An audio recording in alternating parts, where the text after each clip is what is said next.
ಸಭಾ ಅಧ್ಯಕ್ಷರು ಬರುತ್ತಿದ್ದಾರೆ.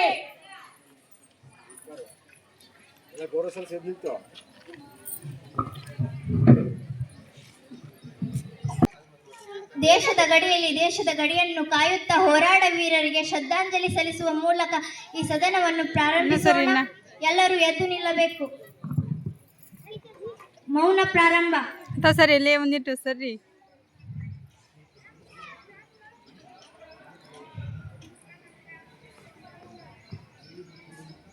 ಮೌನ ಮುಕ್ತಾಯ. ಇಲ್ಲಿ ನಾವೆಲ್ಲ ಸೇರಿ ಬಂದಿರುವ ಉದ್ದೇಶವೇನೆಂಬುದನ್ನು ನಿಮಗೆಲ್ಲ ಈಗಾಗಲೇ ತಿಳಿದಿದೆ. ಕಲಾಪ ಆರಂಭಿಸುವ ಮುನ್ನ ಕೆಲವು ಸಲಹೆ ಸೂಚನೆಗಳನ್ನು ನೀಡುತ್ತೇನೆ. ರಾಜ್ಯದ ಅಭಿವೃದ್ಧಿಯ ದೃಷ್ಟಿಯಿಂದ ಕೇವಲ ಆರೋಗ್ಯಕರ ಚರ್ಚೆಗಳನ್ನು ನಡೆಸಲು ಸಮಯವನ್ನು ಮೀಸಲಿಡಬೇಕು. ಹಾಗೇನಾದರೂ ಸಮಯ ವ್ಯರ್ಥ ಮಾಡಲು ಹೋದರೆ ಅದಕ್ಕೆ ಆಸ್ಪದ ನೀಡುವುದಿಲ್ಲ. ನಮ್ಮ ಕಲಾಪಟ್ಟಿಯ ಪ್ರಕಾರ ಈಗ ಪ್ರಶ್ನೋತ್ತರ ವೇಳೆಯನ್ನು ಪ್ರಾರಂಭಿಸೋಣ. ಪ್ರಶ್ನೋತ್ತರ ವೇಳೆ ಆರಂಭಿಸುವ ಮೊದಲು ಆಡಳಿತ ಪಕ್ಷದವರು ವಿರೋಧ ಪಕ್ಷದವರು ಕೇಳುವ ಸಲಹೆ ಸೂಚನೆಗಳನ್ನು ನೀಡಲು ಇಚ್ಛಿಸುತ್ತೇನೆ. ವಿರೋಧ ಪಕ್ಷದವರು ಕೇಳುವ ಪ್ರಶ್ನೆಗಳು ನೇರವಾಗಿರಬೇಕು. ಪ್ರಶ್ನೆಗಳನ್ನು ಕೇಳುವ ಮೂಲಕ ವೈಯಕ್ತಿಕ ವ್ಯಕ್ತಿಯ ದೂಷಣೆ ಮಾಡುವಂತಿಲ್ಲ. ಒಂದು ಚುಕ್ಕಿ ಗುರುತಿನ ಪ್ರಶ್ನೆ ಸಂಖ್ಯೆಗೆ ಒಂದು ಉಪಪ್ರಶ್ನೆ ಕೇಳುವ ಅವಕಾಶವನ್ನು ಕಲಿಸುತ್ತೇನೆ. ಇನ್ನೂ ಪ್ರಶ್ನೆಗಳಿದ್ದರೆ ಮುಂಚಿತವಾಗಿ ತಿಳಿಸಿರಬೇಕು. ಚುಕ್ಕಿ ಗುರುತಿನ ಪ್ರಶ್ನೆ ಸಂಖ್ಯೆ 21. ಮಾನ್ಯ ಸಭಾಧ್ಯಕ್ಷರೇ, ನನ್ನ ಪ್ರಶ್ನೆ ಶಿಕ್ಷಣ 6 ವರ್ಷಗಳಿಂದ ಬೈಸಿಕಲ್ ವಿತರಣೆಯಾಗಿಲ್ಲ. ದೂರದ ಸ್ಥಳದಿಂದ ಬರುವ ವಿದ್ಯಾರ್ಥಿನಿಗಳಿಗೆ ತೊಂದರೆಯಾಗುತ್ತಿದೆ. ಇದರಿಂದ ದೈಹಿಕ ಆಯಾಸ ಹೆಚ್ಚಿನ ಸಮಯ ದಾರಿಯಲ್ಲಿಯೇ ಕಳೆಯುತ್ತಿದ್ದಾರೆ. ಇದರಿಂದ ವಿದ್ಯಾಭ್ಯಾಸಕ್ಕೆ ಹೆಚ್ಚು ಸಮಯ ಕೊಡಲು ಸಾಧ್ಯವಾಗುತ್ತಿಲ್ಲ. ಶಿಕ್ಷಣಕ್ಕಾಗಿ ಕೋಟ್ಯಾಂತರ ರೂಪಾಯಿ ಖರ್ಚು ಮಾಡುವ ಸರ್ಕಾರ ಗ್ರಾಮೀಣ ಪ್ರದೇಶ ಬಡ ಮಕ್ಕಳ ಬಗ್ಗೆ ಏಕೆ ಕಾಳಜಿ ವಹಿಸುತ್ತಿಲ್ಲ ಸ್ವಾಮಿ ಎಂಬುದನ್ನು ಈ ಕೂಡಲೇ ಸದನದ ಮುಂದೆ ಮಾಹಿತಿ ನೀಡಬೇಕೆಂದು ಕೇಳುತ್ತೇನೆ.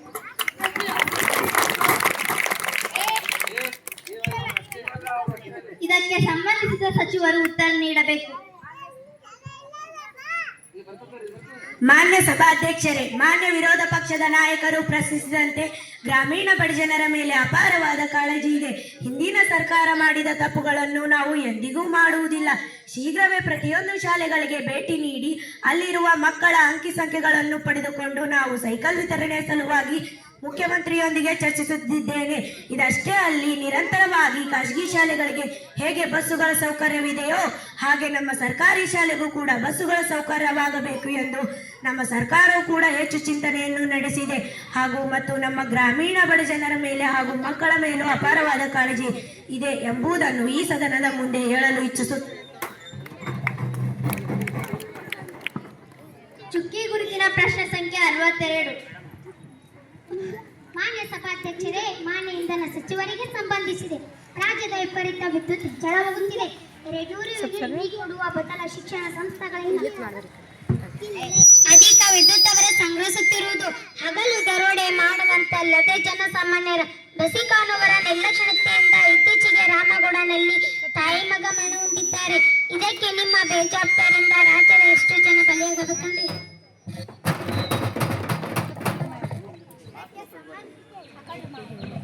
ಇದಕ್ಕೆ ಸಂಬಂಧಿಸಿದ ಸಚಿವರು ಉತ್ತರ ನೀಡಬೇಕು. ಮಾನ್ಯ ಸಚಿವರೇ, ನಮ್ಮ ವಿರೋಧ ಪಕ್ಷದ ನಾಯಕರು ಹೇಳಿದಂತೆ ಯಾವುದೇ ರೀತಿ ವಿದ್ಯುತ್ ದರವನ್ನು ಅಧಿಕ ಮಾಡುವುದಿಲ್ಲ. ಈ ಹಿಂದಿನ ಸರ್ಕಾರವೇ ಅದನ್ನು ಹೆಚ್ಚಿಸಿವೆ. ಇನ್ನು ರಾಮಗೌಡ ಸ್ಥಳದಲ್ಲಿ ಆದ ಮರಣ ನಮ್ಮ ಗಮನಕ್ಕೆ ಬಂದಿದೆ. ಇದಕ್ಕಾಗಿ ಮುಂದೆ ಯಾವುದೇ ರೀತಿ ಘಟನೆಗಳು ಸಂಭವಿಸದಂತೆ ಎಚ್ಚರ ವಹಿಸಬೇಕು. ಇಂತಹ ಬೇಜವಾಬ್ದಾರಿ ಕೆಲಸ ಮಾಡುವವರ ವಿರುದ್ಧ ಸೂಕ್ತ ಕಾನೂನು ಕ್ರಮ ಕೈಗೊಳ್ಳಬೇಕೆಂದು ಅಧಿಕಾರಿಗೆ ಈಗಾಗಲೇ ತಿಳಿಸಲಾಗಿದೆ. ಇದಲ್ಲದೆ ರಾಜ್ಯದ ಜನರು ಹಿತದೃಷ್ಟಿಯಿಂದ ಪ್ರಾಮಾಣಿಕ ಕೆಲಸ ಮಾಡುತ್ತೇನೆ ಎಂದು ಈ ಸದನದ ಮುಂದೆ ನನ್ನ ಅಭಿಪ್ರಾಯವನ್ನು ವ್ಯಕ್ತಪಡಿಸುತ್ತೇನೆ.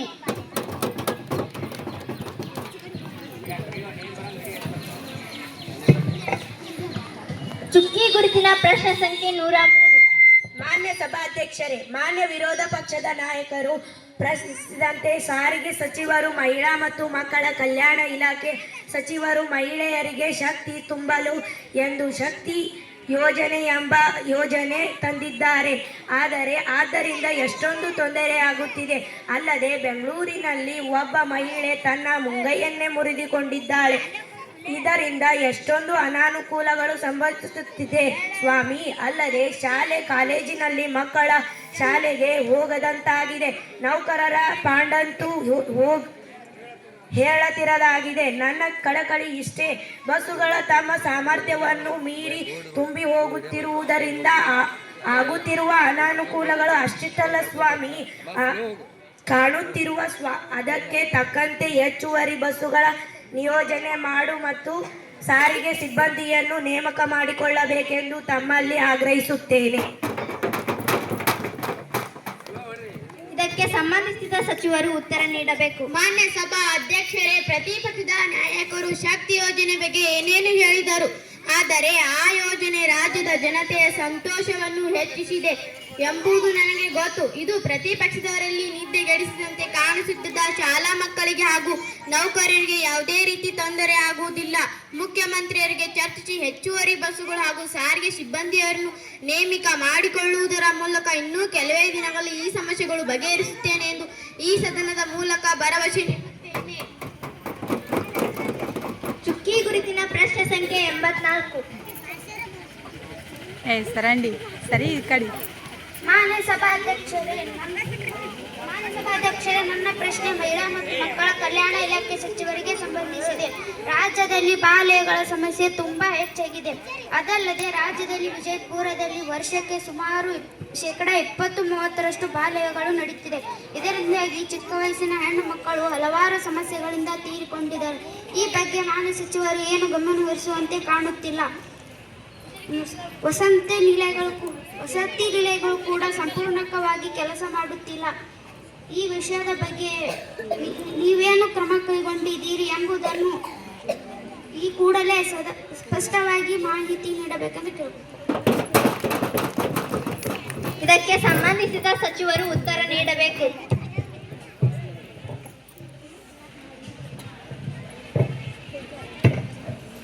ಮಾನ್ಯ ಸಭಾಧ್ಯಕ್ಷರೇ, ಮಾನ್ಯ ಪ್ರತಿಪಕ್ಷದ ನಾಯಕರು, ಮಿತ್ರರು ಪ್ರಶ್ನೆಯಂತೆ ರಾಜ್ಯದಲ್ಲಿ ತಲೆತೂರುತ್ತಿರುವ ಬಾಲ್ಯ ಸಮಸ್ಯೆಯನ್ನು ನಮ್ಮ ಸರ್ಕಾರವು ಬಲು ಗಂಭೀರವಾಗಿ ಪರಿಗಣಿಸುತ್ತಿದೆ. ಅದಕ್ಕಾಗಿ ಮಹಿಳಾ ಸಹಾಯವಾಣಿಯು ದಿನದ 24 ಗಂಟೆ ಕೆಲಸ ಮಾಡುತ್ತಿದೆ.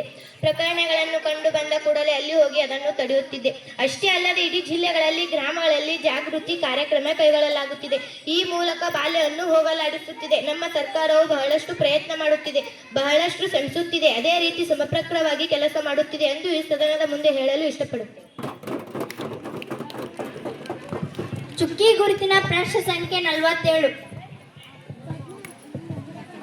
ಮಾನ್ಯ ಸಭಾ ಅಧ್ಯಕ್ಷರೇ, ನನ್ನ ಪ್ರಶ್ನೆ ಮಾನ್ಯ ಮುಖ್ಯಮಂತ್ರಿಯವರಿಗೆ ಸಂಬಂಧಿಸಿದೆ. ಈಗಾಗಲೇ ತಮಗೆಲ್ಲ ತಿಳಿದಿರಬಹುದು, ರಾಜ್ಯದ ನಿರುದ್ಯೋಗ ಸಮಸ್ಯೆ ದಿನದಿಂದ ದಿನಕ್ಕೆ ಹೆಚ್ಚಾಗುತ್ತಿದೆ. ಇದೇ ಅಲ್ಲದೆ ಯಾವುದೇ ಇಲಾಖೆಗಳಲ್ಲಿ ನೇಮಕಾತಿ ಪ್ರಕ್ರಿಯೆ ಸರಿಯಾಗಿ ನಡೆಯುತ್ತಿಲ್ಲ. ನಾವೆಲ್ಲ ಆಯ್ಕೆರಾಗಿ ಬಂದಿದ್ದು ಜನರ ಸೇವೆ ಮಾಡಲಿಕ್ಕೆ ಮಾತ್ರ. ಆದರೆ ಇತ್ತೀಚೆಗೆ ಭ್ರಷ್ಟಾಚಾರದ ಆರೋಪಗಳು ಕೇಳಿಬರುತ್ತಿದೆ. ಇದನ್ನು ರಾಜ್ಯದ ಜನರೇ ಗಮನಿಸುತ್ತಿದ್ದಾರೆ. ಇದಕ್ಕೆ ಮುಂಬರುವ ದಿನಗಳಿಂದ ರಾಜ್ಯದ ಜನರೇ ಉತ್ತರ ನೀಡುತ್ತಾರೆ ಎಂದು ಹೇಳಲು ಇಷ್ಟಪಡುತ್ತೇನೆ. ಇದಕ್ಕೆ ಸಂಬಂಧಿಸಿದ ಸಚಿವರು ಉತ್ತರ ನೀಡಬೇಕು. ಮಾನ್ಯ ಸಭಾಧ್ಯಕ್ಷರೇ, ಪ್ರತಿಪಕ್ಷದ ಮಿತ್ರರು ಹೇಳಿದಂತೆ ನಿರುದ್ಯೋಗ ಸಮಸ್ಯೆ ಇದೆ ಎಂದು ನಮ್ಮ ಸರ್ಕಾರಕ್ಕೂ ತಿಳಿದಿದೆ. ಇದನ್ನು ಹೋಗಲಾಡಿಸಲು ಇಲಾಖೆಗಳಿರುವ ಖಾಲಿ ಹುದ್ದೆಗಳನ್ನು ಮಾಹಿತಿ ಪಡೆದಿದ್ದೇವೆ. ಪಂಚಾಯಿತಿಗಳಲ್ಲಿ ಹುದ್ದೆಗಳ ಅಧಿಸೂಚನೆಯನ್ನು ನೇಮಕಾತಿ ಮಾಡಿ ಹಾಗೂ ಶಿಕ್ಷಕರ ನೇಮಕಾತಿಯನ್ನು ಅಧಿಸೂಚನೆಯನ್ನು ಶೀಘ್ರವೇ ಹೊರಡಿಸಲಿದ್ದೇವೆ. ನಮ್ಮ ಸರ್ಕಾರದ ಮೇಲೆ ಪ್ರತಿಪಕ್ಷದ ಮಿತ್ರರು ಭ್ರಷ್ಟಾಚಾರ ಆರೋಪ ಹೊರಿಸುತ್ತಿದ್ದಾರೆ.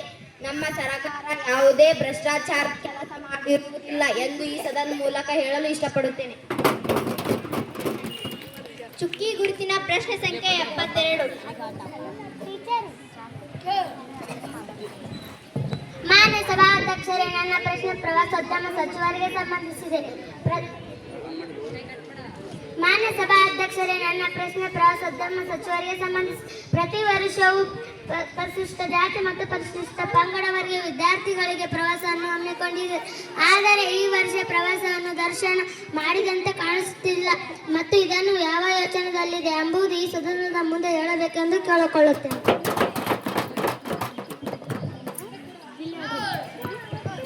ಇದಕ್ಕೆ ಸಂಬಂಧಿಸಿದ ಸಚಿವರು ಉತ್ತರ ನೀಡಬೇಕು. ಮಾನ್ಯ ಸಭಾಧ್ಯಕ್ಷರೇ, ಮಾನ್ಯ ಪ್ರತಿಪಕ್ಷದ ನಾಯಕರು ಪ್ರಶ್ನಿಸಿದಂತೆ ಈ ವರ್ಷವು ಸಾಹಿತಿ ಪರಿಶಿಷ್ಟ ಜಾತಿ ಮತ್ತು ಪರಿಶಿಷ್ಟ ಪಂಗಡದ ವಿದ್ಯಾರ್ಥಿಗಳಿಗೆ ಕರ್ನಾಟಕ ದರ್ಶನ ಪ್ರವಾಸ ಹಮ್ಮಿಕೊಂಡಿದ್ದು, ಅದಕ್ಕೆ ತಕ್ಕಂತೆ ಆಯಾ ಶಾಲೆಗೆ ವಿದ್ಯಾರ್ಥಿಗಳ ಪಟ್ಟಿಯನ್ನು ಸಹ ನಾವು ತೆಗೆದುಕೊಂಡಿದ್ದೇವೆ. ಇದು ಶೀಘ್ರದಲ್ಲಿಯೇ ಜಾರಿಗೆ ಬರುತ್ತದೆ. ಅಲ್ಲದೆ ಹೊಸದಾಗಿ 5,000 ಪ್ರೋತ್ಸಾಹಧನವನ್ನು ಕೂಡ ಹೆಚ್ಚಿನಿಂದವೇ ಎಂಬುದನ್ನು ಸದನದ ಮೂಲಕ ತಿಳಿಸುತ್ತೇನೆ.